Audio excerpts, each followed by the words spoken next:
Hi అందరికీ నమస్కారం, welcome back to సత్యాగ్రహి. ఈరోజు ఈ వీడియోలో నేను మీకు చెప్పబోయే టాపిక్ ఏంటంటే ఫైండింగ్ యువర్ పర్పస్. ప్రతి ఒక్క మనిషి పుట్టుక వెనుక ఖచ్చితంగా ఒక పర్పస్ ఉంటుంది. కానీ చాలా మందికి ఆ విషయం తెలియదు అనుకోండి, కొంతమంది తెలుసు. కాకపోతే అసలు తెలియని ఆ పర్పస్ ని మనం తెలుసుకోవడం ఎలా అనేది ఈరోజు మన టాపిక్.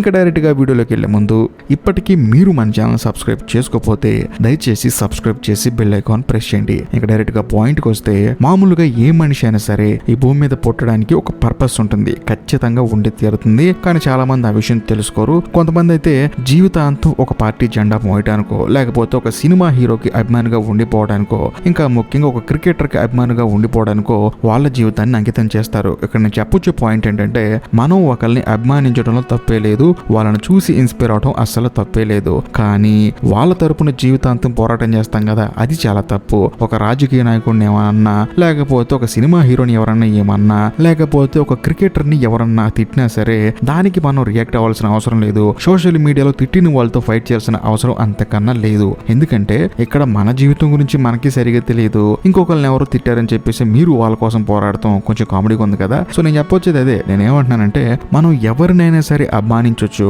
వాళ్ళని ఇన్స్పిరేషన్ గా తీసుకొని మనం కూడా జీవితంలో పైకి రావచ్చు. కానీ వాళ్ళ వల్లే మన జీవితంలో కిందకి వెళ్ళిపోవడం అనేది అదొక పెద్ద నాన్ సెన్స్ అనమాట. ఫస్ట్ ఆఫ్ ఆల్ నేను చెప్పొచ్చేది ఏంటంటే, మీరు ఈ భూమి మీద పుడతానికి ఖచ్చితంగా ఒక పర్పస్ ఉంటుంది.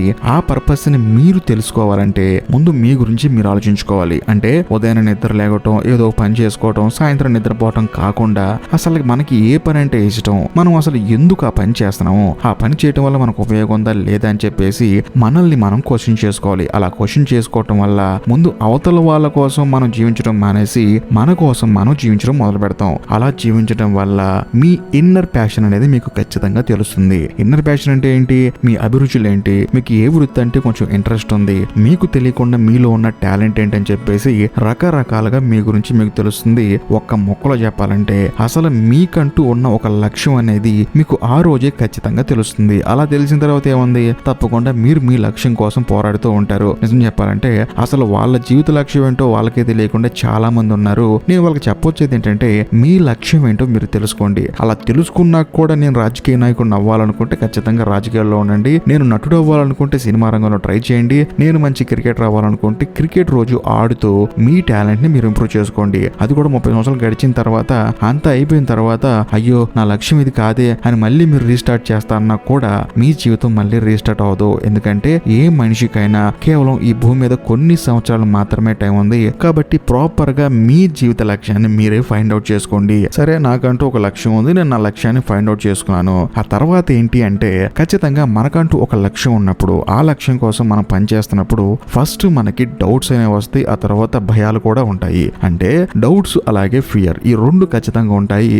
ఎందుకంటే మనకి ఒక పని జరగక ముందే దాని గురించి ఇది జరగకపోతే అనే భయం ఉంటుంది. అంతేకాకుండా ఈ రంగంలో మనం అసలు రాణించగలమా లేదని చెప్పేసి ఒక డౌట్ కూడా ఉంటుంది. సో వాటికి నేను చెప్పొచ్చే సమాధానం ఏంటంటే, మనం ఒక విషయాన్ని ముందుగానే మన మైండ్ లో విజువలైజ్ చేసుకుంటే అదే మనకు కనిపిస్తుంది. నేను ఆ వృత్తిలో గెలుస్తాను, నాకు నమ్మకం ఉందనుకుంటే అలాగే ఉంటుంది. లేదు, నా మీద నాకు కొంచెం డౌట్ గా ఉందని చెప్పేసి మిమ్మల్ని మీరు తక్కువ చేసుకుని మాట్లాడటం వల్ల, లేకపోతే మీ గురించి మీరు తక్కువగా ఊహించుకోవటం వల్ల మీలో భయాలు మొదలైపోతాయి, డౌట్లు మొదలైపోతాయి. మీరు విజయం సాధించడానికి చాలా అవకాశాలు తగ్గిపోతాయి. నేను చెప్పొచ్చేది ఏంటంటే, ఖచ్చితంగా డౌట్లు ఉంటాయి, భయాలు ఉంటాయి. వాటిని కూడా ఎదుర్కొని మీ మీద మీరు నమ్మకం ఎక్కువ పెట్టుకొని మీ జీవితంలో మీరు అనుకునే లక్ష్యం కోసం మీరు పోరాడండి. తప్పకుండా ఆ లక్ష్యాన్ని ఛేదిస్తారు. అదండి సంగతి. నేను చెప్పొచ్చేది ఏంటంటే, ప్రతి ఒక్కళ్ళు ఒక అభిమానించే రాజకీయ నాయకుడు ఉంటాడు. ఆయనకు ఓటు వేయడం వల్ల ఖచ్చితంగా మన జీవితంలో మార్పులు వస్తాయి. అంతేకాకుండా అప్పుడప్పుడు ఫ్యామిలీతో కలిసి చక్కగా ఒక సినిమా చూడొచ్చు. ఆ సినిమా హీరో అంటే మీకు ఇష్టం ఉండొచ్చు. ఇంకా ముఖ్యంగా ఫ్రెండ్స్ అందరితో కలిసి సరదాగా క్రికెట్ ఆడుకోవచ్చు.